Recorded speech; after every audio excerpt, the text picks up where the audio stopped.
Hello बच्चों, कैसे हैं आप लोग। उम्मीद है सब लोग बढ़िया होंगे। मैं हर्ष त्यागी बाहुबली फिजिक्स वाला प्लेटफॉर्म पर आप लोग का स्वागत करता हूं और आई होप आप लोगों को मेरी आवाज आ रही होगी बेटा।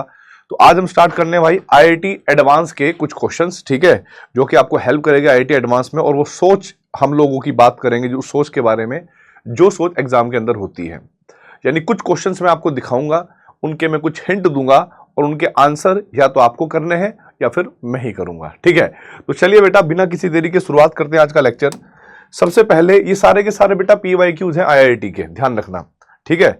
सारे के सारे एडवांस के क्वेश्चन है, यहां पर ईयर ना लिखा हो उससे कोई फर्क नहीं पड़ता, लेकिन सारे क्वेश्चन ऐसे हैं जो आए हुए हैं। कुछ क्वेश्चन ऐसे होंगे जिनमें 1 नंबर में आए होंगे, कुछ क्वेश्चन ऐसे होंगे जो 1.5 नंबर में आए होंगे, कुछ क्वेश्चन ऐसे होंगे जो 2 नंबर में आए होंगे, कुछ क्वेश्चन 4 नंबर वाले भी होंगे। तो हर प्रकार का यहाँ पर क्वेश्चन है। तो यहां पर कहा गया कि बेटा निम्न में से कौन सी संरचना में एकांतरित चतुष्फलकीय रिक्तियां होती हैं।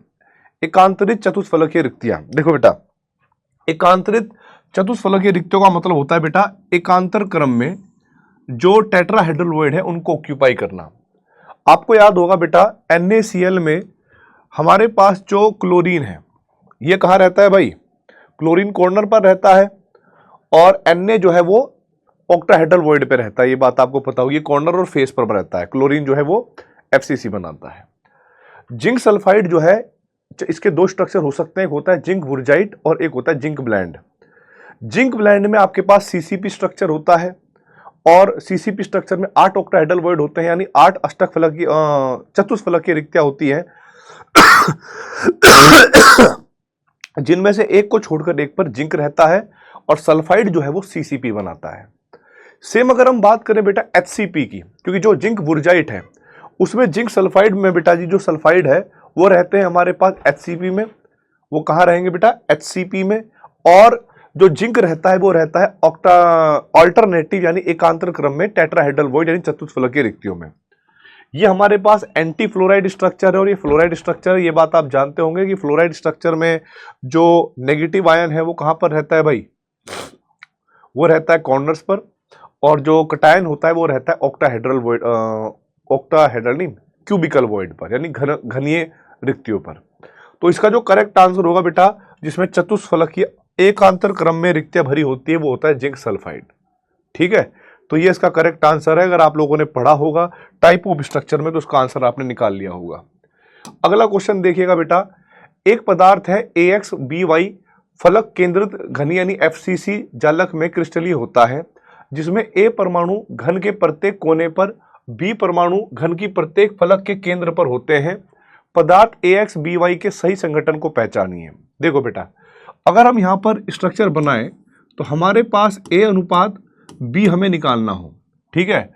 अब A जो है वो परमाणु के घन के प्रत्येक कोने पर रहता है, तो घन पर जो कंट्रीब्यूशन होता है प्रत्येक परमाणु का वो होता है 1/8 और टोटल जो हमारे पास कोने होते हैं वो होते हैं 8। दूसरी तरफ अगर मैं बात करूं बेटा B की, B जो है वो कहां रहता है भाई, B परमाणु घन के प्रत्येक फलक के केंद्र पर रहता है। और आप लोग जानते होंगे दोस्तों, फलक का जब केंद्र की बात करेंगे हम लोग तो हमारे पास किसी भी घनीय निबिड़ में क्या होता है भाई, 6 हमारे पास फलक होते हैं और 6 फलक में 6 फलक केंद्र होंगे और प्रत्येक फलक केंद्र पर जो कंट्रीब्यूशन होता है बेटा वो होता है 1/2। वो क्या होता है 1/2। तो 6 हमारे पास क्या हो जाएंगे बेटा, ये कोने, यहां पर कंट्रीब्यूशन कितना, 1/2। हल करने पर आएगा 1:3, यानी उसका फॉर्मूला होगा AB3। क्या होगा बेटा जी, AB3। अब AB3 कहां दे रखा है हमें, AB3 दे रखा है ऑप्शन नंबर 1 में। तो करेक्ट आंसर होगा बेटा जी ऑप्शन नंबर A। बहुत ही सरल क्वेश्चन है, सिंपल क्वेश्चन है। मतलब इस चैप्टर से जो क्वेश्चन आते हैं मैक्सिमम ऐसे क्वेश्चन आते हैं जो एग्जाम के अंदर हो जाते हैं। इसमें ऐसे सोचने की आवश्यकता नहीं है कि भाई आप लोगों ने कि आईआईटी एडवांस का क्वेश्चन है तो भाई इस चैप्टर से बहुत कठिन क्वेश्चन आता होगा और जो हमसे ना हो, ठीक है। क्वेश्चन हो जाएगा आप लोगों से अगर आप प्रयास करेंगे, बहुत सरल ही क्वेश्चन होगा। आगे देखते हैं बेटा अगले क्वेश्चन की तरफ। थर्ड क्वेश्चन की तरफ देखिए बेटा, NaCl संरचना युक्त एक ठोस AB में A परमाणु घनीय एकक कोष्ठिकाओं के कोनों पर होते हैं, ठीक है। यदि किसी अक्ष के अनुदिश सभी फलक केंद्रित परमाणु को हटा दिया जाए तब ठोस की परिणामी रस समीकरण मिति क्या होगी, ये पूछा है। देखो बेटा, ए परमाणु घनीय एकक कोशिकाओं के कोनों पर रहते हैं। अगर आपको बताऊं, जो बेटा हमारे पास कोनों पर रहते हैं ना, जो हमारे पास कोनों पर रहते हैं, वही बेटा हमारे पास फलक के केंद्र पर भी रहते हैं। और बी जो है वो कहाँ रहते हैं बेटा? अष्टक फलकीय, उस अष्टक फलकीय रिक्तियों में रहते हैं। तो अगर ये NaCl टाइप का स्ट्रक्चर है, ठीक है, NaCl टाइप का स्ट्रक्चर है, तो हमने ये मान लिया बेटा कि ए जो है वो बी इस तरीके से होगा, राइट। और जब हम यहाँ पर थोड़ा सा स्ट्रक्चर बनाकर देखेंगे, जो कोनों पर होता है NaCl टाइप के स्ट्रक्चर में, वही कहां पर होता है बेटा?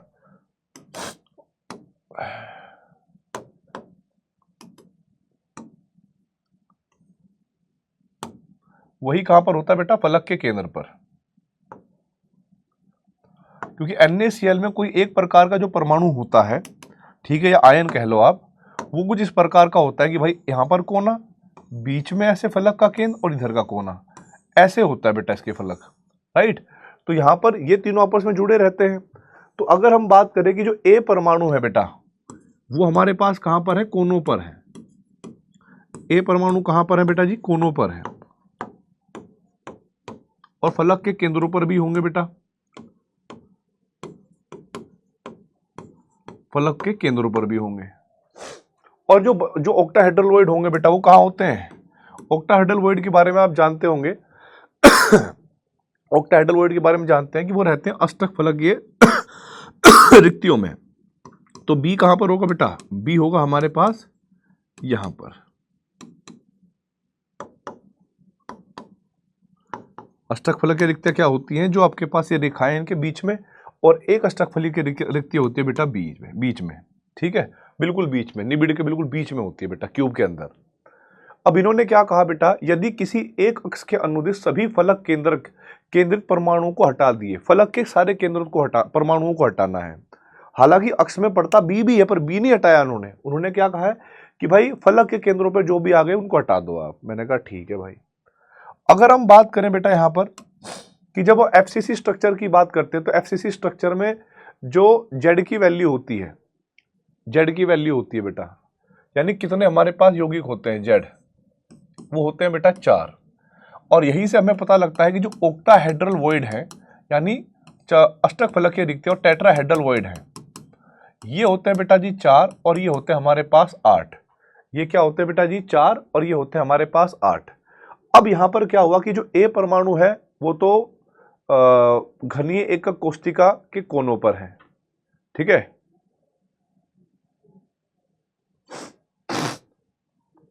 तो भाई यहां पर देखो भाई, टोटल हमारे पास जब ए की बात करोगे तो ए हमारे पास वैसे तो 4 होते हैं, और बी भी बेटा कितने होंगे? 4 ही होंगे, क्योंकि आप अष्टक फलकीय रिक्तियां निकालोगे तो 4 ही होंगे। अब यहां पर क्या होगा भाई? बेसिकली एक फलक के केंद्रों पर 2 को हटाया गया है। तो अगर मान लो मैं फलक के इनको हटा दूं बेटा, यहां से एक को हटाया और यहां से एक को हटाया, इस अक्ष पे मैंने हटा दिया बेटा, तो अब हमारे पास क्या होगा कि फलक का, जब यहाँ फलक के केंद्र से एक परमाणु हटाओगे तो बेटा आधा परमाणु गायब होगा, क्योंकि फलक के केंद्र पर जो कंट्रीब्यूशन होता है वो आधा होता है, आधा ही बेटा नीचे से जाएगा। तो आधा आधा करने का मतलब है कि एक माइनस हो गया। तो हमने 4 में से 1 घटा दिया बेटा, 4 में से 1 घटा दिया ए का, और इधर 4 रखे, तो हमारे पास इधर कितना बचेगा बेटा? 3, और इधर कितना बचेगा बेटा? 4। तो ए के 3 रहेंगे और बी के कितने होंगे बेटा जी? 4। तो हमारे पास कितना आ गया बेटा? A3B4। अब A3B4 कहां दे रखा है हमारे पास? विकल्प डी में। तो विकल्प डी को हम टिक करेंगे और आगे बढ़ जाएंगे, ठीक है भाई। विकल्प डी को हमें टिक करना है और आगे बढ़ जाना है। अगला क्वेश्चन देखिएगा भाई, इन्होंने कहा है कि षटकोणीय निबिड़ संकुलन संरचना में क्रिस्टलीकृत होने वाली किसी धातु के उप सहसंयोजक संख्या बतानी है, कितनी होगी? देखो बेटा, सिंपली अगर बात करी जाए षटकोणियों के बारे में, षटकोणीय निबिड़ के बारे में, तो यहां पर षटकोणीय निबिड़ आपको ऐसा दिखेगा, ठीक है। षटकोणीय निबिड़ बेटा कहां कैसा दिखेगा? ठीक है। और आपने क्या काम करा भाई? इसको इससे मिलाया, इसको ऐसे मिलाया, इसको ऐसे मिलाया, और इसको ऐसे मिला लिया, राइट। ऐसे ही होगा भाई। इसमें जो परमाणु होते हैं ना बेटा वो ऐसे होते हैं, एक यहाँ पर, एक यहाँ पर, एक यहाँ पर, एक यहाँ पर, प्रत्येक कोने पर होंगे और बेटा फलक के केंद्र पर होगा। 3 होते हैं बेटा बीच में और फिर ऐसे ही करके नीचे होंगे। 6 क्या होंगे, नीचे होंगे कोनों पर और 1 होगा बेटा कोने पर। अब यहां पर यह कहा गया है कि बताओ भाई कि किसी जो निकटतम, हिंदी में बोलो तो भाई कोऑर्डिनेशन नंबर पूछा है, हिंदी में बोलते हैं इसको हम उस सहसंयोजक संख्या यानी कोऑर्डिनेशन नंबर पूछा है हमसे। ठीक है, तो बेटा अगर अब मैं इस परमाणु की बात करूं, इस परमाणु को ध्यान से देखो, ये परमाणु 7 वाले कितनों से टच हो रहा है बेटा, 6 से टच होगा, इससे भी, इससे भी, इससे भी, इससे भी, इससे भी, इससे भी, और बेटा 3 से होगा नीचे, क्योंकि ये भी इस पर टिके ही रहते हैं। सेम टू सेम अगर मैं इसको एक्सटेंड करके ऊपर ले जाऊं, मतलब इसको मैंने इसके ऊपर एक और रख दी, तो ध्यान रखना क्योंकि एक के ऊपर एक यूनिट सेल रखा होता है, तो फिर यहां पर भी ऐसे 3 आएंगे जो इसको टच करेंगे, फिर उसके बाद षटकोण बनेगा। तो ऐसे करके बहुत सारी यूनिट सेल जो है एक साथ कंबाइन होती है, जब जाके ठोस बनता है। तो अगर आप इसको देखोगे ध्यान से तो 3 नीचे 3 ऊपर 6 बराबर में, तो जो हमारे पास बेटा यहां पर कोऑर्डिनेशन नंबर होगा, जो हमारे पास कोऑर्डिनेशन नंबर होगा वो कोऑर्डिनेशन नंबर हो जाएगा हमारे पास कितना बेटा जी, 12। कितना हो गया भाई वो कोऑर्डिनेशन नंबर, 12। तो करेक्ट आंसर होगा हमारे पास बेटा जी option number A. Option number A को टिक करोगे और आप आगे बढ़ जाओगे। ठीक है जी, चलिए आगे बढ़ते हैं दोस्तों। अब हमारे सामने क्वेश्चन है और ये क्वेश्चन लगभग 3 या 4 नंबर का क्वेश्चन है बेटा। ये आईआईटी एडवांस का PYQ है। इनमें कहा गया कि यदि एक खनिज के एकक कोष्टिका में ऑक्सीजन परमाणु घनीय निबिड़ संकुलन यानी CCP बनाता है, विन्यास रखते हैं जिसमें अष्टक फलकीय छिद्रों का M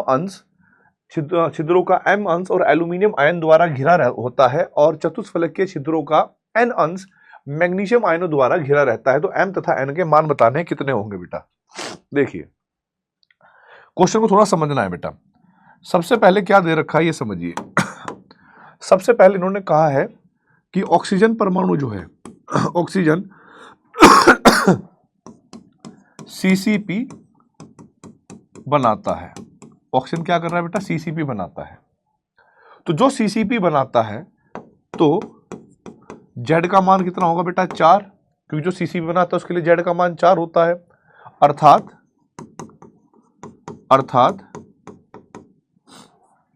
एक यूनिट सेल में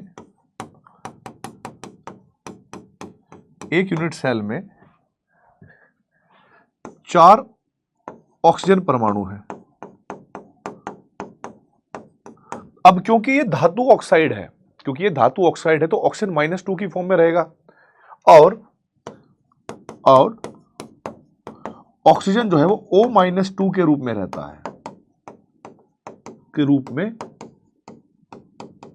रहता है, तो बेटा एक यूनिट सेल में कुल ऋणावेश कितना होगा ये सोचो। तो हम कहेंगे बेटा एक यूनिट सेल में कुल ऋणावेश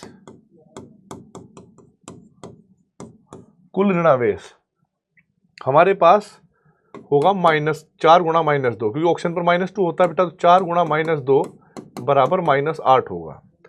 तो बेटा ये जो आपके पास एल्यूमिनियम है और जो हमारे पास मैग्नीशियम है, ये क्या कर रहे हैं, ये भी किसी प्रकार से आपका उस -8 को प्लस के साथ न्यूट्रलाइज कर रहे हैं, क्योंकि जो भी ऑक्साइड होगा, जो भी क्रिस्टल होगा वो तो उदासीन होगा।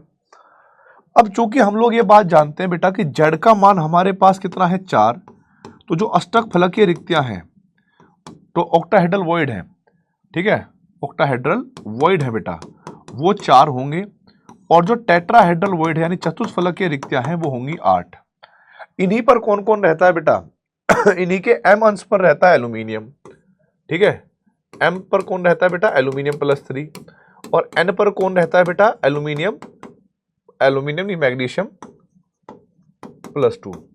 तो हम लोगों को उस -8 को बराबर करने के लिए +8 आवेश की आवश्यकता है, और वो आवेश बेटा इन रिक्तियों के जो भी कुल आवेश बन रहा होगा उसके बराबर होना चाहिए। तो हमने बेटा क्या दिखाया हमारे पास कि कुल धनावेश बराबर होना चाहिए +8 के। तो जहां पर भी बेटा जो विकल्प m और n के मान को संतुष्ट कर देगा, और वो हम ऐसे निकालेंगे कि 4 हमारे पास अष्टक फलकीय रिक्तियां हैं, तो हम लिखेंगे 4 गुणा m गुणा +3। हमने +3 क्यों किया? क्योंकि एल्यूमिनियम का +3 आवेश होता है। प्लस 8 गुणा n गुणा +2। अब ये वैल्यू +8 के बराबर है, तो जहां पर भी ये समीकरण लेफ्ट हैंड साइड और राइट हैंड साइड बराबर हो गई जिस भी विकल्प से, वही विकल्प करेक्ट आंसर हो जाएगा।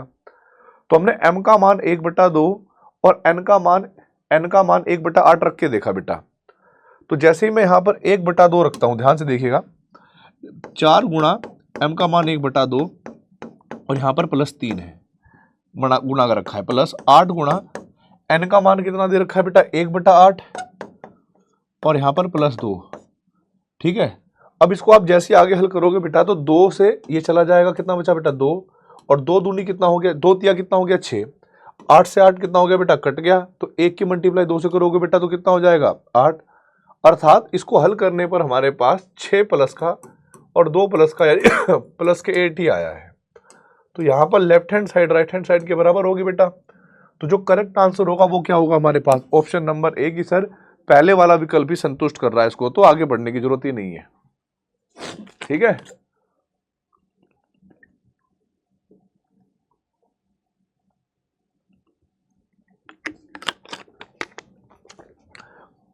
ये चैप्टर जेईई मेन से कट गया था बेटा, इस वजह से हो सकता है कि आपने बाद में पढ़ा हो या आपको उतना आप संतुष्ट ना हुए हो। लेकिन जिस बच्चे ने ये चैप्टर बहुत अच्छे से पढ़ रखा है, गारंटीड है कि उसको इस चैप्टर में क्वेश्चन में कोई गड़बड़ नहीं, मतलब क्वेश्चन में प्रॉब्लम नहीं आती, चाहे वो एडवांस का ही क्वेश्चन क्यों ना हो। ठीक है, देखते हैं भाई आगे अगले क्वेश्चन की तरफ। अगला क्वेश्चन है हमारे पास, निम्नलिखित में से कौन सा कथन सही है, ये हमसे पूछा है। तो यहां पर दे रखा है बेटा, सीजियम क्लोराइड क्रिस्टल में प्रत्येक प्रकार के आयन की उपसहसंयोजक संख्या 8 है। बिल्कुल सही बात है। अगर मैं सीजियम क्लोराइड स्ट्रक्चर की बात करूं बेटा, तो यहां पर जो क्लोरीन है ना,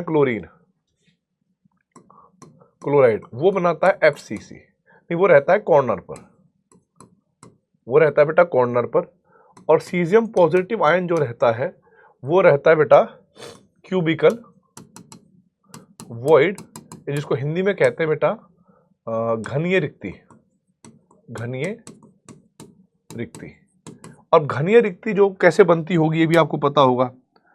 घनीय रिक्ति में अगर आपको बात करेंगे, थोड़ा समझना इसको। अगर मेरे पास मान लो इस तरीके से स्ट्रक्चर हुआ सीजियम क्लोराइड का, ठीक है, सीजियम क्लोराइड का स्ट्रक्चर बेटा कुछ ऐसा हुआ। आपको अगर एक का भी पता चल गया ना, एक का कोऑर्डिनेशन नंबर, तो फिर सबका पता लग जाएगा। अब क्योंकि क्लोराइड आयन कहां पर है बेटा जी? कॉर्नर पर बेस्ड होते हैं, कॉर्नर यानी इन पर। Cl माइनस यहां पर होगा बेटा,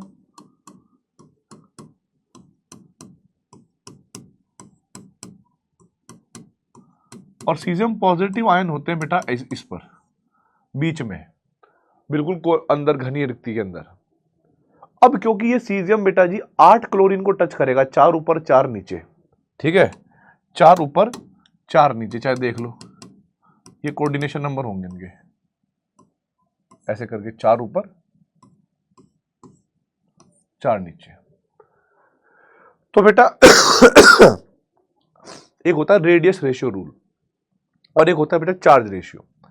तो आपको याद होगा जब हम सीजियम क्लोराइड स्ट्रक्चर को बनाएंगे तो जो हमारे पास बेटा इनका अनुपात होता है, आवेश का अनुपात 1:1 है, और इसके कोऑर्डिनेशन नंबर हमने 8 निकाला है। तो बेटा कोऑर्डिनेशन नंबर का अनुपात और आवेश का अनुपात सदैव समान रहता है किसी भी क्रिस्टलीय ठोस में।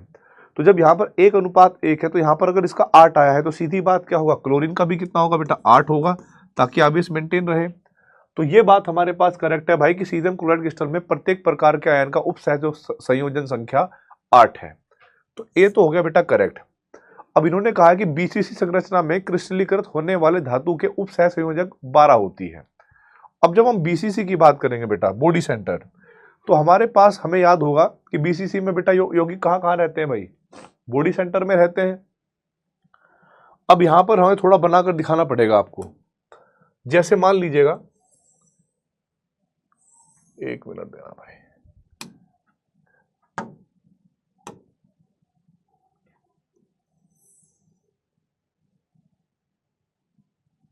ऐसे मान लीजिए ना,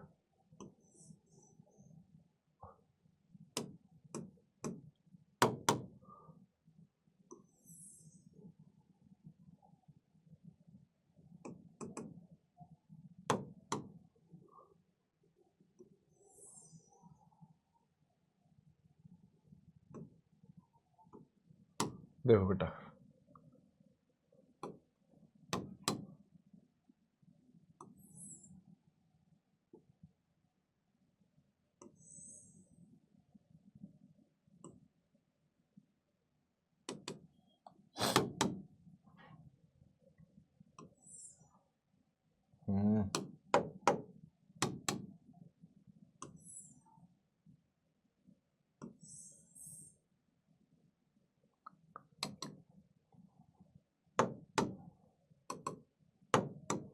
अब देखो बेटा,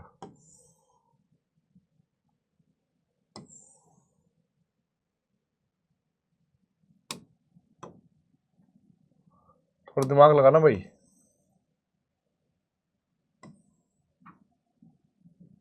मान लो ये हमारे पास ठोस का स्ट्रक्चर है,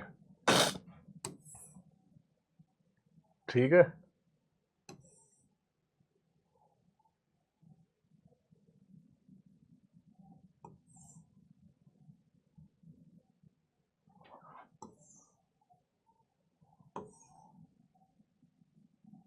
ये हमारे पास ठोस का स्ट्रक्चर है बेटा।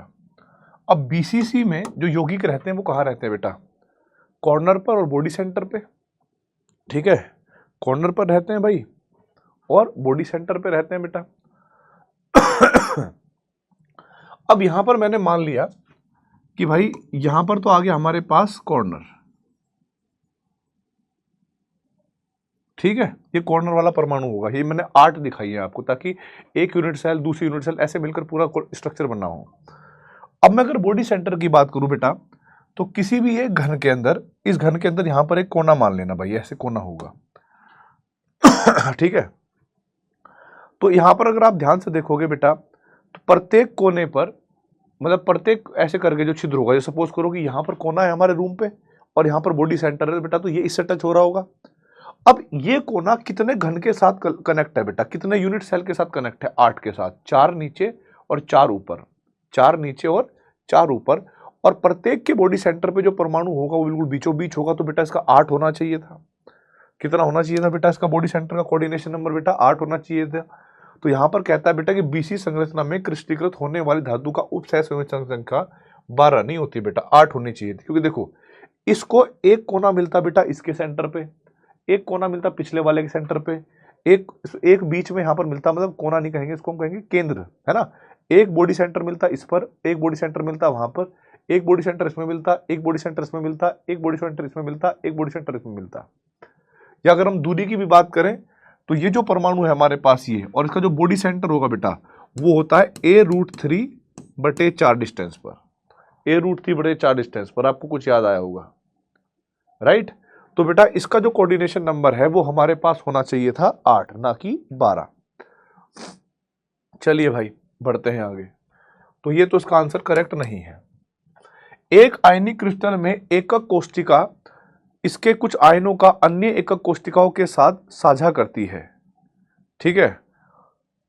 और इन्होंने कहा है भाई एक आयनिक क्रिस्टल की एकक कोष्टिका इसके कुछ आयनों को अन्य एकक कोष्टिका के साथ साझा करती है। बिल्कुल बेटा, अगर हम ऐसे बात करें, ये कोष्टिका ऐसे तो बेटा साझा करेगी ना, आगे आगे बढ़ती चली जाएगी, दूसरे एकक कोष्टिका का भाग बढ़ेगी।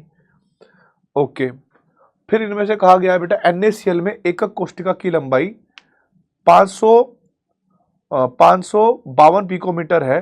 तो क्या यहां पर Na+95 और Cl-181 पिकोमीटर होगा? तो देखो बेटा जब हम NaCl स्ट्रक्चर की बात करते हैं तो NaCl स्ट्रक्चर को मैं थोड़ा सा हल्का सा रिप्रेजेंट करूंगा बेटा यहां पर, ठीक है। एक मिनट देना भाई, NaCl स्ट्रक्चर को थोड़ा सा मुझे बनाकर दिखाना पड़ेगा कि भाई NaCl स्ट्रक्चर में जो क्लोरीन है वो बनाता है FCC और सोडियम आयन रहते हैं बेटा अष्टकफलकीय रिक्तियों पर। ये बात आप जानते होंगे, ठीक है, अष्टकफलकीय रिक्तियों पर। अब जो अष्टकफलकीय रिक्तियां होती है वो कहाँ होती है बेटा? ये जो हमारे पास एजिस हैं इनके बीच में होती है, सेंटर पे होती है। तो यहां पर अगर क्लोरीन माइनस आयन है और यहां पर अगर बेटा क्लोरीन माइनस आयन है तो बीच में एक परमाणु होता है Na प्लस आयन का। तो यहां पर जो जो संबंध होगा बेटा A और R में, तो A बराबर होगा बेटा 2R प्लस और 2R माइनस के बराबर। यानी जो R प्लस और R माइनस का मान है वो हमारे पास A बटा 2 होना चाहिए। कॉमन लेके ऐसे होना चाहिए। तो मानते हैं बेटा इधर क्या हो सकता है।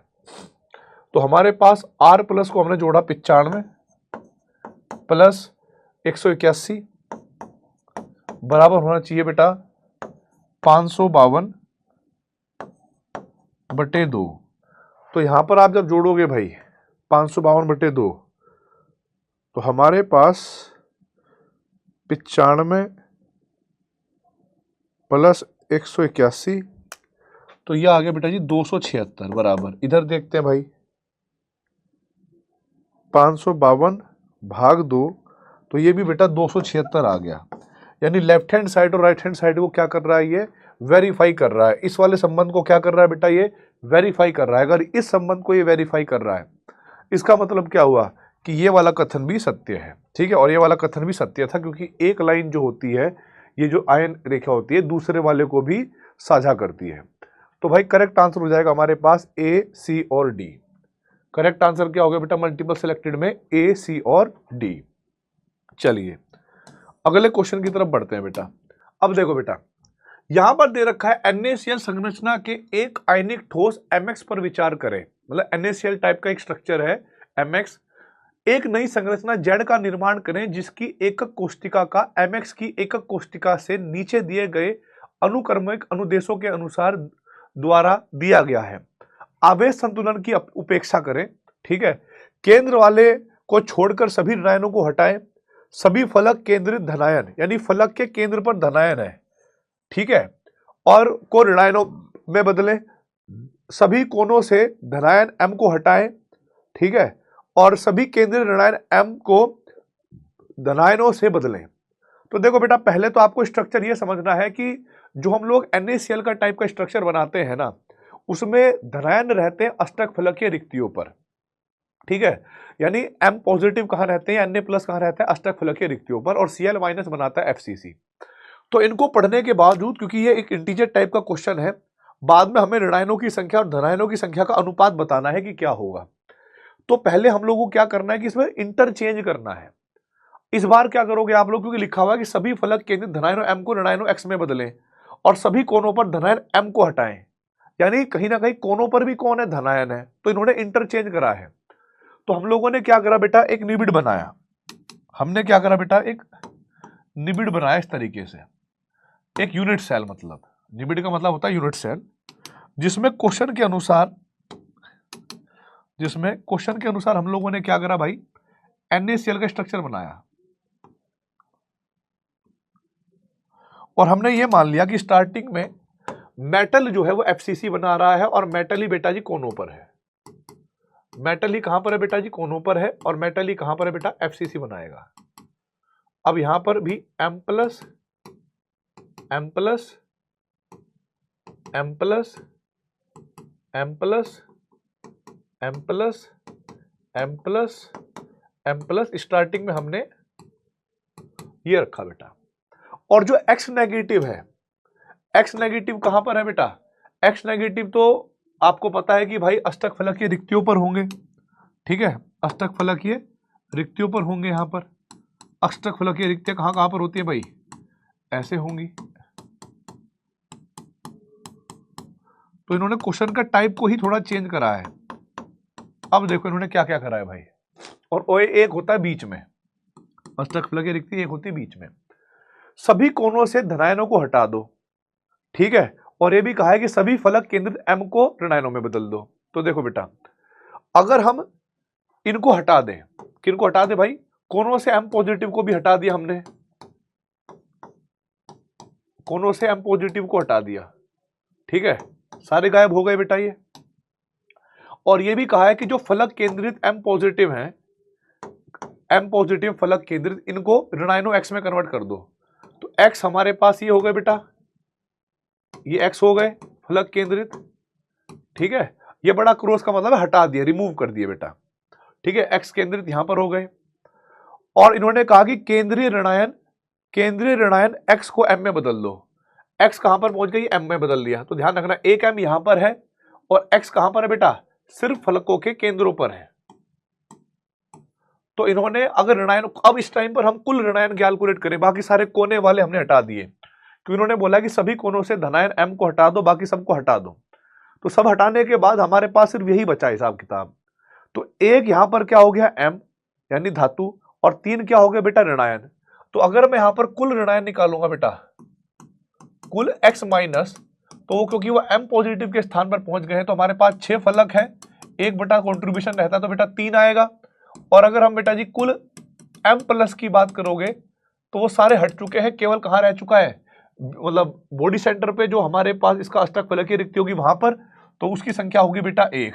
तो हम लोगों से पूछा है ऋणायनों की संख्या बटे धनायनों की संख्या, तो आप लिखोगे क्या बेटा, x नेगेटिव बटे m प्लस बराबर होगा 3 बटे 1 यानी 3। तो इसका जो करेक्ट आंसर होगा बेटा जी वो 3 होगा। आपको 3 को टिक करना है और आगे बढ़ना है भाई। अब देखो बेटा, इसके बाद आपके सामने एक और PYQ है IIT का, एक काटे गए अष्टक फलक में षटकोणीय फलकों की संख्या बतानी है, क्या है काटे गए अष्टक फलक में। एक्चुअल में हो सकता है कि ये क्वेश्चन अभी आप लोगों के सामने हो, और ये मैंने स्लाइड पर अभी अपूर्ण दे रखा है बेटा। एग्जाम में जब ये आया था ना, तो हमारे पास ये क्वेश्चन के साथ साथ एक डायग्राम भी था बेटा, और वो डायग्राम क्या था जरा देखिएगा। हम लोगों को एक घन बनाना है, ठीक है, एक क्या बनाना है बेटा, घन बनाना है, ऐसे करके एक क्यूब बनानी है, और कोने से इसको काटना है। जब आप इसको कोने से काटोगे ना दोस्तों, जैसे मान लो यहां पर मैंने काट दिया कोने से ऐसे करके,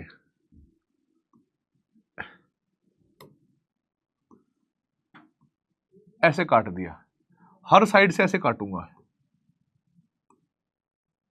ठीक है, ऐसे काट दिया। रुको रुको, थोड़ा गड़बड़ है, आधे से आधे मिला लो ताकि आप,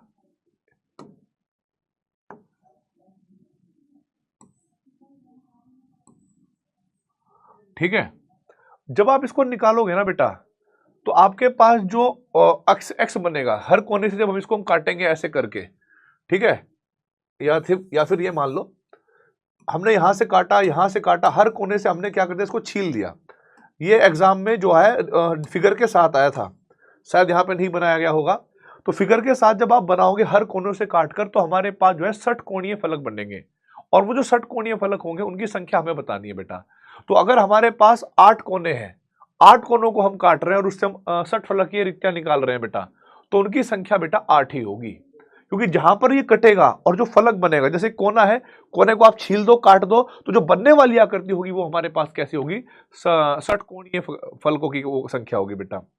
तो इस तरीके से हमारे पास जो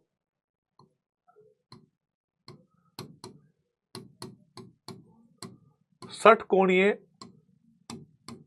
फलक होंगे वो होंगे हमारे पास 8।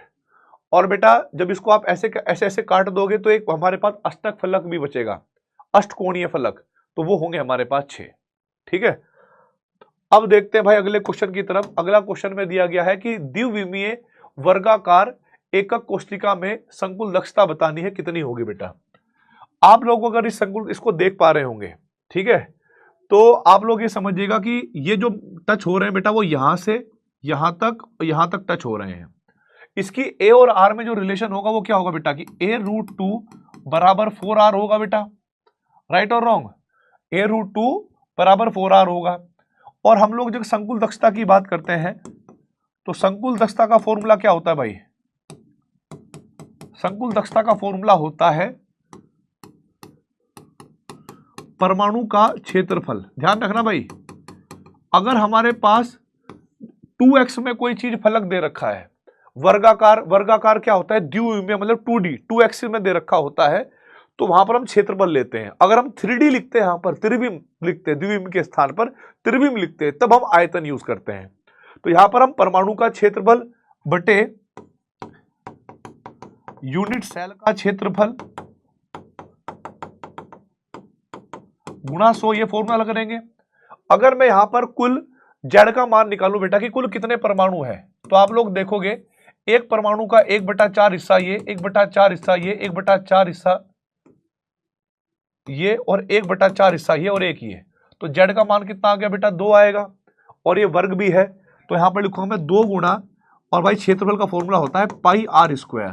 बात समझ में आई। और ये हमारे पास यूनिट सेल है बेटा। अब यूनिट सेल का अगर आप देखोगे तो यूनिट सेल का क्षेत्रफल होता है ए स्क्वायर और गुणा 100। अब ए में और आर में रिलेशन निकालना है बेटा, तो ए का मान किसके बराबर आएगा बेटा, 4/√2 आर स्क्वायर के बराबर।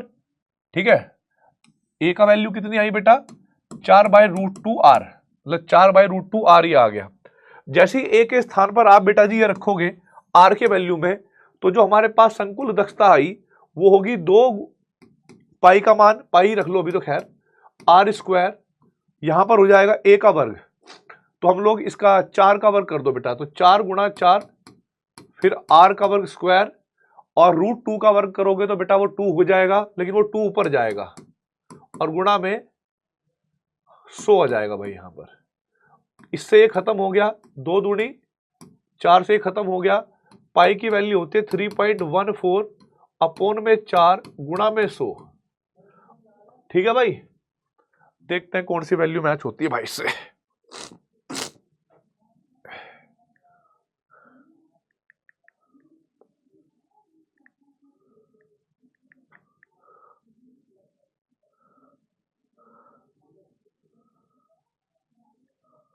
थ्री 3.14 गुणा 100 भाग 4, तो ये आ गई बेटा हमारे पास 78.5%।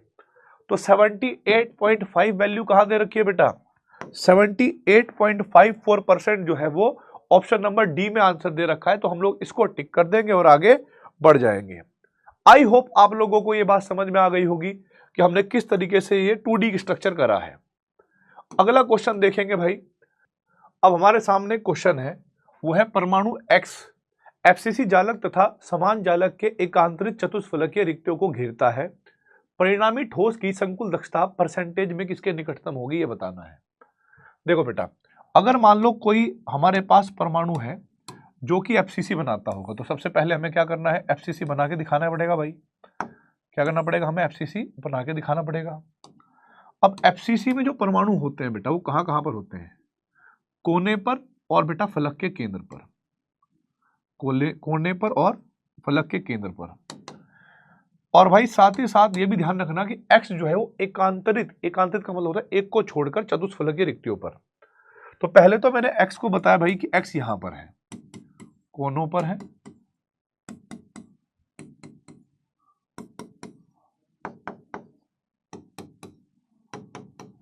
और भाई फलक के केंद्र पर है।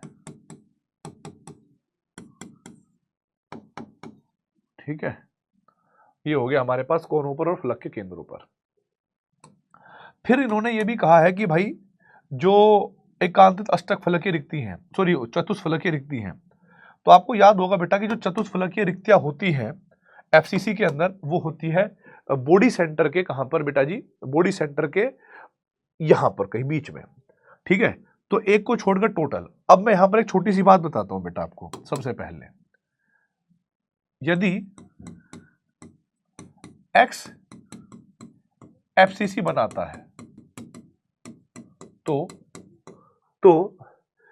जेड यानी एफसीसी जेड की वैल्यू 4 होती है, और इसमें ऑक्टाहेड्रल वॉइड यानी अष्टक फलकीय रिक्तियां और टेट्राहेड्रल वॉइड यानी चतुष्फलकीय रिक्तियां 4 और 8 के क्रम में होंगी बेटा। और हम लोगों को अगर कुल एक्स निकालने हो, कुल एक्स, तो जो एफसीसी बना रहे हैं बेटा वो तो 4 हो गए, और जो बेटा जी एकांतरित चतुष्फलकीय रिक्तियों पर होंगे, एकांतरित चतुष्फलकीय का मतलब है कि आधे, और चतुष्फलकीय रिक्तियां होती है 8, तो वो हो जाएंगे बेटा 4 + 4 = 8। यहां पर ऐसे मान के चलिएगा कि जैसे मान लीजिएगा कि ये कोना है और कोने से सामने वाले कोने पर एक बॉडी सेंटर पास होके जा रहा है। ठीक है, डायगोनल विकर्ण कह सकते हैं उसको हम। ठीक है, घनीय विकर्ण जा रहा है। तो इस वाले परमाणु और बेटा इन तीन की वजह से बनने वाला जो चतुष्फलक की रिक्ति होती है बेटा, ये होती है बेटा a√3/2 के उसमें, ठीक है, बनते हैं यहाँ पर। तो इनमें जब त्रिज्या की और हम बेटा a के बीच में रिलेशन निकालते हैं तो ये होता है एक यहाँ और यहाँ के बीच का जो डिस्टेंस होता है वो होता है a√3/4, क्योंकि 4 हिस्सों में अब इसको बांटते हैं, और ये बराबर होता है बेटा 2r के, और a जो होगा वो 8r/√3 के बराबर होगा, क्योंकि इसके ब्रज गुणा कर लिया हमने, तो बेटा ये 8 हो जाएगा, √3 नीचे आ गया। तो अब यहां पर a और r में रिलेशन भी आ गया, कुल z की वैल्यू भी आ गई।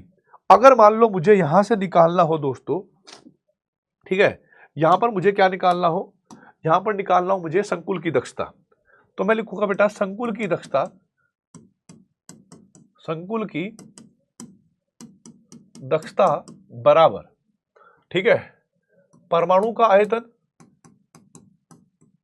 परमाणु का आयतन बटे यूनिट सेल का आयतन गुणा में 100।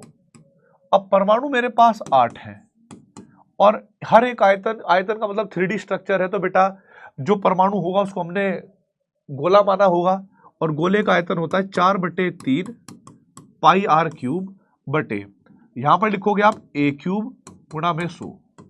हल करने पर आप पाओगे 8 गुणा 4 πr³, नीचे लिखा 3, जहां a है उसके स्थान पर आपने r के पदों में 8r√3 कर दिया, तो बेटा 8 गुणा 8 गुणा 8 गुणा r पावर, फिर उसके बाद यहां पर आएगा 3 गुणा 3 3√3, क्योंकि नीचे क्या था बेटा, रूट में था ना ये, इसका आप जब घन करोगे तो 3√3 लिखोगे आप। तो इससे क्या हुआ भाई, हमारे पास जो करेक्ट आंसर होगा देखो, और गुणा में 100 भी है, तो बेटा r³ से r³ गायब, 8 से बेटा जी 8 गायब, ठीक है, ये 3 से बेटा ये 3 गायब। अब हमारे पास यही बचा, इसको जब आप ओपन करके लिखोगे बेटा तो 4 ही कम 4, और यहां पर हो जाएगा बेटा 2, ठीक है, 4 दूनी 8 होता है, तो ऊपर पाई की वैल्यू होगी 3.14, फिर यहां पर √3 का मान होता है 1.732, और गुणा 100 भी है, नीचे हमारे पास 1 8 दूनी 16 कर दोगे आप, ये मान होगा भाई। अब इसको हल करके देखते हैं कि भाई ये क्या आ रहा है, ठीक है, हल करके देखते हैं बेटा कि क्या आंसर इसका आ रहा होगा। 3.14 गुणा 1.732 गुणा 100 भाग, तो ये आ रहा है बेटा हमारे पास 34% के आसपास। कितना आ रहा है बेटा, 34% के आसपास आ रहा है। तो इन्होंने पूछा है कि परसेंटेज में किसके निकटतम है, तो जो 34% है वो निकटतम किसके पास है, 25, 35, 55 या 75। तो हमारे पास जो करेक्ट आंसर होगा बेटा जी वो होगा बी, तो आप बी वाले को टिक कर दोगे और आगे बढ़ जाओगे। आई होप आपको ये क्वेश्चन समझ में आ गया होगा भाई कैसे करना है, ठीक है। अब देखो आगे कहानी क्या है, आगे देखो बेटा क्वेश्चन क्या है, ठोस AX में A पॉजिटिव आयन के चारों ओर X नेगेटिव आयनों की व्यवस्था चित्र में दी गई है, पैमाने पर नहीं खींचा गया है। यदि X नेगेटिव की त्रिज्या 250 पिकोमीटर है तब A पॉजिटिव की त्रिज्या क्या होगी। देखो बेटा, अगर यहां पर A पॉजिटिव बीच में इस रिक्ति में भरा हुआ, तो ये रिक्ति 3 ऊपर और 3 नीचे वालों को टच करती है, यानी ये इसका जो कोऑर्डिनेशन नंबर होगा, इसके जो बेटा हमारे पास साइड में जुड़ने वाले जो उपसहसंयोजक संख्या होगी वो 6 है। और जब किसी रिक्ति की उपसहसंयोजक संख्या या कोऑर्डिनेशन नंबर 6 होता है तो वो होता है अष्टक फलकीय रिक्ति, और अष्टक फलकीय रिक्ति में आप लोग जानते होंगे रेडियस रेशियो रूल। तो हम जानते हैं बेटा, वी नो दैट, ठीक है, रेडियस रेशियो रूल से, ठीक है, हम कहेंगे अष्टक फलकीय रिक्ति के लिए, अष्टक फलकीय रिक्ति के लिए हम ये बात इसलिए समझ गए बेटा अष्टकफलकीय रिक्ति, क्योंकि ये जो स्पेस है इसके बीच में ये 6 परमाणुओं को टच कर रहा है। ठीक है, तो R पॉजिटिव बटे R नेगेटिव बराबर होता है 0.414। अब यहां पर क्या है कि X नेगेटिव यानी ऋणायन की त्रिज्या दे रखी है 250, R पॉजिटिव की हमें निकालनी है धनायन की, तो R पॉजिटिव होगा 0.414, इसकी मल्टीप्लाई कर दोगे आप यानी ऋणायन की त्रिज्या के साथ, तो ये हो जाएगा 0.414 गुणा, और ये दे रखा है बेटा 250। ऋणायन की त्रिज्या क्या दे रखी है बेटा आपके पास 250। अब आप इसको गुणा करके देखिए, जब आप इसको गुणा करोगे ना दोस्तों तो 0.414 गुणा 250, तो हमारे पास आ गया बेटा 103.5 पिकोमीटर, क्योंकि पिकोमीटर में दे रखा है। और ये मैच करते हुए जो विकल्प आपको दिखेगा 103.5 के आसपास, वो दिखेगा विकल्प 1 में। अब विकल्प 1 में 104 और 103.5 लगभग समान ही है, तो आप लोग क्या करोगे बेटा, इसको टिक करोगे और आगे बढ़ जाओगे। आई होप क्वेश्चन सरल था, चित्र बना हुआ था, बस इस रिक्ति को देखकर यह पहचानना था कि यह रिक्ति चित्र के हिसाब से कैसी होगी, इसकी कितने कोऑर्डिनेशन नंबर होंगे। तो अगर आपको समझ में आ गया कि भाई इसका कोऑर्डिनेशन नंबर 6 है, तो रिक्ति कौन सी होगी, अष्टकफलकीय रिक्ति। अष्टकफलकीय रिक्ति के लिए आप रेडियस रेशियो रूल जानते हैं, R पॉजिटिव R नेगेटिव का अनुपात होता है 0.414, बस वहीं से आपका क्वेश्चन बन जाएगा। ठीक है भाई, चलिए बेटा देखो बेटा, अब हम बात करते हैं अगले क्वेश्चन की तरफ। अगला क्वेश्चन कैसा दे रखा है भाई, अगला क्वेश्चन दे रखा है कि धनायन M और ऋणायन X के निर्मित एक यौगिक की घनीय एकक कोष्ठिका की संरचना नीचे दर्शाई गई इस यौगिक में धनायन एवं आयनिक त्रिज्या ऋणायन की आयनिक त्रिज्या से छोटी है। सही कथन का कथन करिए बेटा। इन्होंने ये बोला है कि जो धनायन की आयनिक त्रिज्या है ना, वो ऋणायन की आयनिक त्रिज्या से छोटी है। धनायन की आयनिक त्रिज्या ऋणायन की आयनिक त्रिज्या से छोटी है, ये दे रखा है। चलिए बेटा, अगर मान लो मैं इस क्वेश्चन को करूं तो ध्यान से देखिएगा। सबसे पहला क्वेश्चन है, यौगिक का मूला अनुपाती सूत्र mx है। तो देखो बेटा, अगर मैं यहां पर मूला अनुपाती सूत्र निकालूं तो m अनुपात x ऐसे करना पड़ेगा। m को ये वाला सर्कल रिप्रेजेंट करता है, तो ये कहां पर है बेटा, फलक के केंद्रों पर। कहां पर है ये, फलक के केंद्रों पर। अब जब ये फलक के केंद्रों की बात करता है, ठीक है, तो फलक के केंद्रों पर हमारे पास 2 ही है, तो 1/2 और कॉन्ट्रीब्यूशन भी 2 होता है बेटा, यहाँ 1/2 होता है और 2 है। अब यह है हमारे पास जो एज है उसके सेंटर पे, एज सेंटर पे, और 4 एजों पर है बेटा और उसके सेंटर पे, तो एज पर जो कॉन्ट्रीब्यूशन होता है वो 1/4 है, 4 एजेस है, तो ये आ जाएगा 1:1 यानी mx। तो भाई ये तो हमारे पास सत्य हो गया, तो स्टेटमेंट करेक्ट हो गई दोस्तों। अब ये जो भी हमारे पास mx टाइप का सूत्र होगा, मतलब यौगिक होगा, हम mx यहां पर n पॉजिटिव n नेगेटिव ऐसे मान सकते हैं, यानी इसका जो अनुपात होगा बेटा जी, चार्ज का अनुपात, वो 1:1 है। और आप लोग जानते होंगे बेटा, जिनके चार्ज का अनुपात समान होता है उनके कोऑर्डिनेशन नंबर यानी उप सहसंयोजक संख्या का भी अनुपात समान होता है। दूसरी स्टेटमेंट दे रखी है कि धनायन M और ऋणायन X की उप सहसंयोजक ज्यामिति भिन्न भिन्न है। भिन्न भिन्न कैसे होगी बेटा, अगर हम उसको 1:1 में मेंटेन करना चाहते हैं तो बेटा दोनों की वैल्यू समान होगी, तभी 1:1 आएगा, राइट। तो इसका मतलब क्या हुआ बेटा कि जो स्टेटमेंट 2 है ये हमारे पास क्या होगी बेटा, गलत हो गई। क्या हो गई हमारे पास बेटा, ये असत्य स्टेटमेंट हो गई, तो इसको हमें टिक नहीं करना है। अगला क्वेश्चन देखेंगे, अगला स्टेटमेंट पढ़ेंगे हम लोग। यहां पर कहा गया है भाई कि mx की आबंध लंबाई घनीय एकक कोष्ठिका की कोर की लंबाई का अनुपात 0.866 है। देखो बेटा, mx की बंध लंबाई कैसे होगी कि जब ये वाला परमाणु, फलक केंद्र का परमाणु, इसकी त्रिज्या के परमाणु के ऐसे टच करता होगा, इसके सेंटर को टच करता होगा, और ये जो आपके पास दूरी है ना बेटा, ये एक तरीके से मैं आपको बताऊं, ये इसके बॉडी सेंटर्ड यानी जो घनीय विकर्ण होता है उसके आधी दूरी पर होती है ये, ठीक है भाई। यहां पर अगर हमारे पास mx है तो यहां पर क्या होगा, m नेगेटिव होगा बेटा, ठीक है, ये x नेगेटिव होगा, यहां पर x नेगेटिव है तो यहां पर m होगा। तो अगर मैं देखूं तो बेटा ये और ये परमाणु जब एक दूसरे को टच करेंगे ऐसे करके, तो यहां पर जो त्रिज्या होगी वो होगी हमारे पास r negative plus r positive, पर इसका जो डिस्टेंस होगा वो कितना होगा दोस्तों। तो आप लोगों को याद होगा, जिसने भी आपको सॉलिड स्टेट पढ़ा होगा, तो ये वाला जो हिस्सा होता है ये इसकी आधी है और पैरेलल है, तो जो हम लोग वो पढ़ते थे इस तरीके से, अगर हम इसको आगे बढ़ाएं, ठीक है, और इस तरीके से बेटा ऐसे त्रिभुज बनाते हैं जिसका ये कोना सेम है और ये वाले एंगल सेम है, तो हमारे पास जो मध्यांतर की मध्य बिंदु से जो दूरी मिलकर एक विकर्ण वो बनता है लाइन, वो इस वाली का आधा होती है।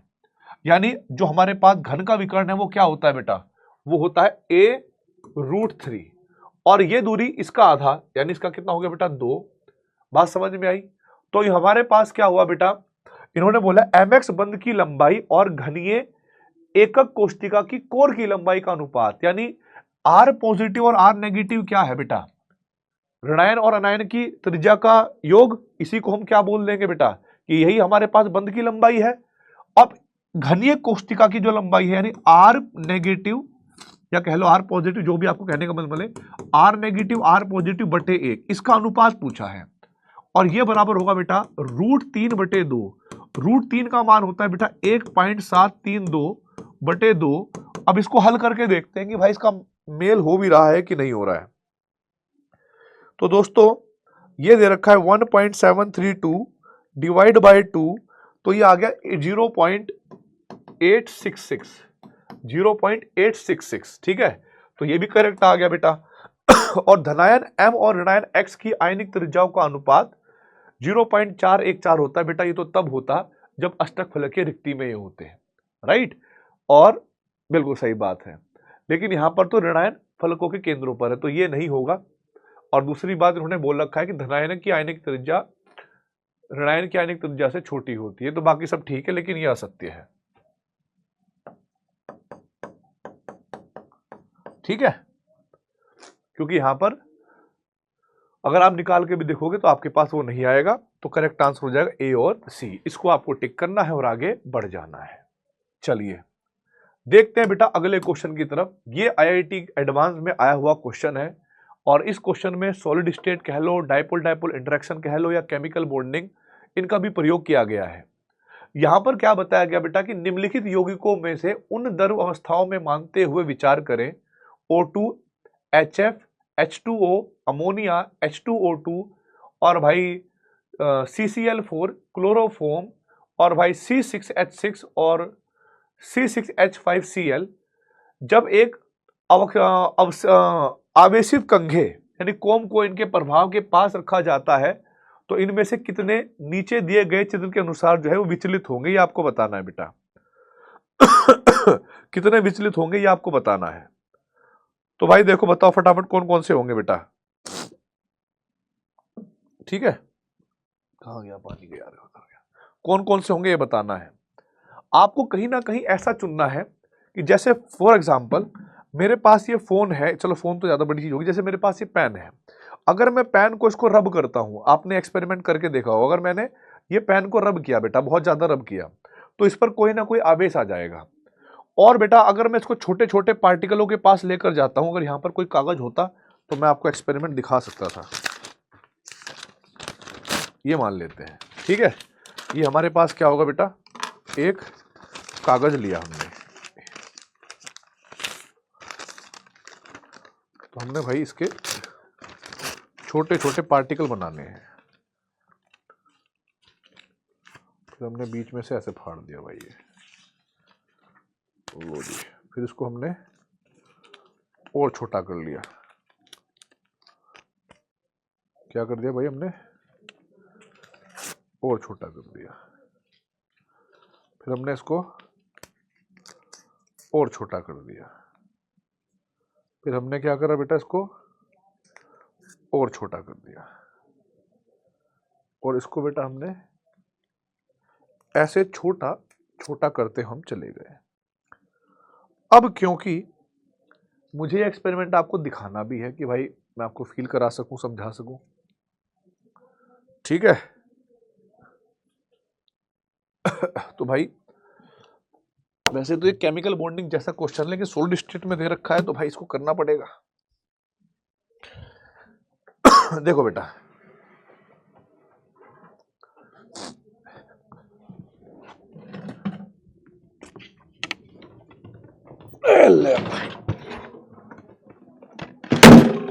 बच गया, टूटा नहीं। अब देखो बेटा, ये हमारे पास क्या हो गए, छोटे छोटे छोटे छोटे कागज के टुकड़े हो गए, राइट। अब हमें क्या करना है भाई, जैसे मान लो ये पेन है, अभी इसको टच करेंगे तो बेटा इस पे टच नहीं हो रहे हैं, हो तो नहीं रहे टच, देख रहे हो आप, टच नहीं हो रहे। अगर मैं इसको रब करता हूं, क्योंकि आवेश तभी आएगा, थोड़ी देर रब करना पड़ेगा भाई। आप सोच रहे होंगे सर जी के सर में खुजली हो रही होगी इसलिए बढ़िया मौका मिल रहा है। मान लेते हैं आवेश आ गया होगा। अब जैसे इसको हम टच करेंगे भाई, अरे हाँ देखो देखो देखो देखो, ये वाला पार्ट, ये वाला आ गया था, ये सारे चिपके हुए हैं ना, इनको अलग अलग कर लेते हैं। एक दो टच हुए थे बेटा, थोड़ा टाइम दो।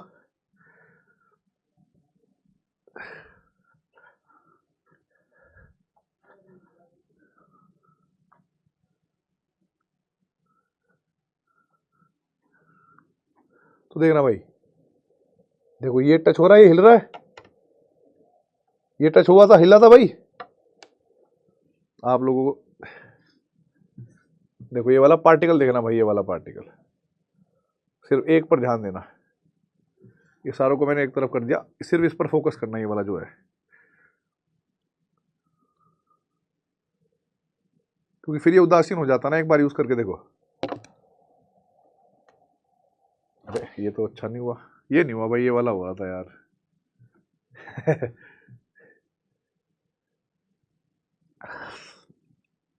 मेरे सर में भी दर्द हो गया यार,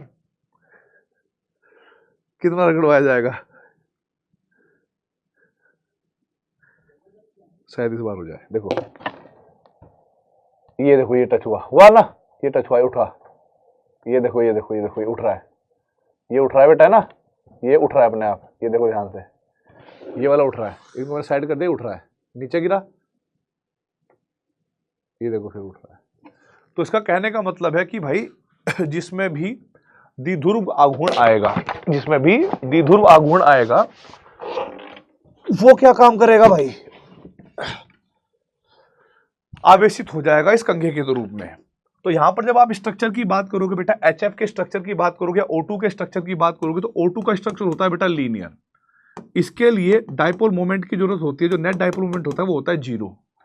तो ये तो नहीं होगा। HF की बात करोगे, HF में सहसंयोजक बॉन्ड है, फ्लोरीन हाइड्रोजन से ज्यादा इलेक्ट्रोनेगेटिव होता है, तो पार्शियल नेगेटिव पार्शियल पॉजिटिव, तो यहाँ पर द्विध्रुव की डायरेक्शन ऐसे होती है बेटा, और यहाँ पर नेट डाइपोल मोमेंट जो है वो कुछ ना कुछ जरूर होगा।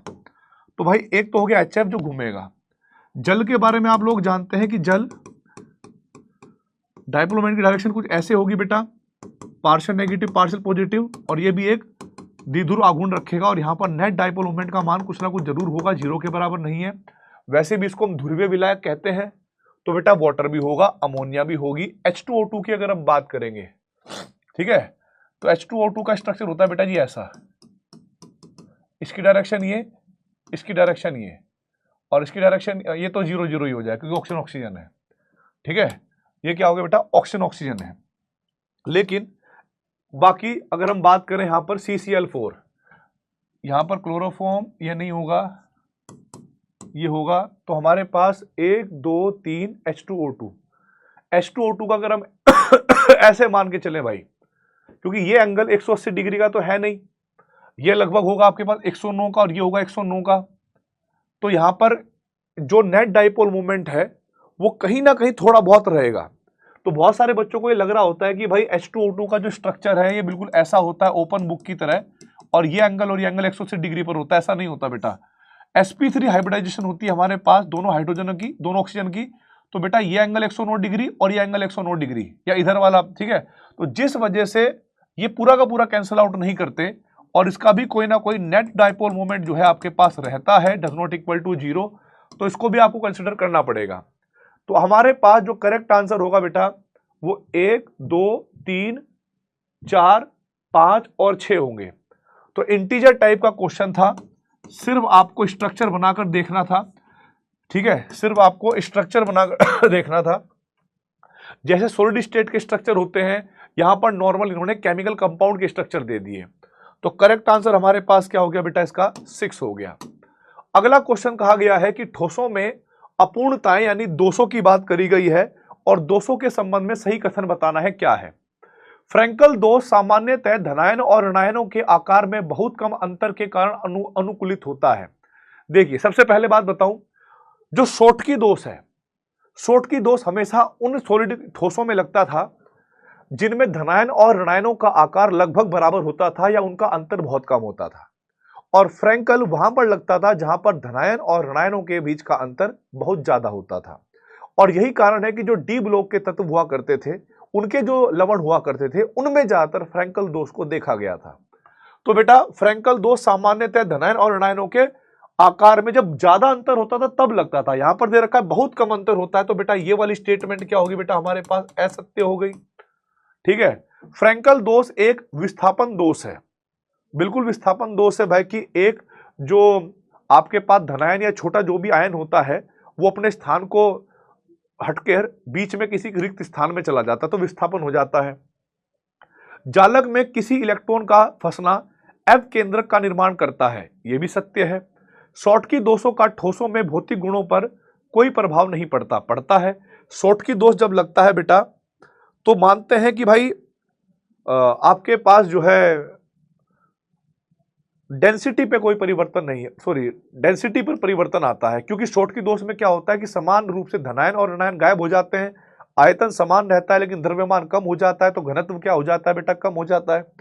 दूसरी बात, जो भी ऐसे ठोस होंगे जिनमें शॉटकी दोष लगता होगा बेटा, उनमें चालकता बढ़ जाती है, तो कहीं ना कहीं एक तरीके से फिजिकल प्रॉपर्टी इंक्रीज तो हो ही रही है ना।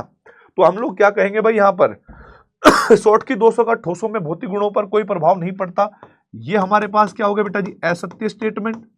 ठीक है, जालक में किसी इलेक्ट्रॉन का फंसना एफ केंद्रक का निर्माण करता है, ये हमारे पास सत्य स्टेटमेंट हो गई। और बेटा फ्रैंकल दोष एक विस्थापन दोष है, ये भी हमारे पास बेटा जी सत्य स्टेटमेंट हो गई।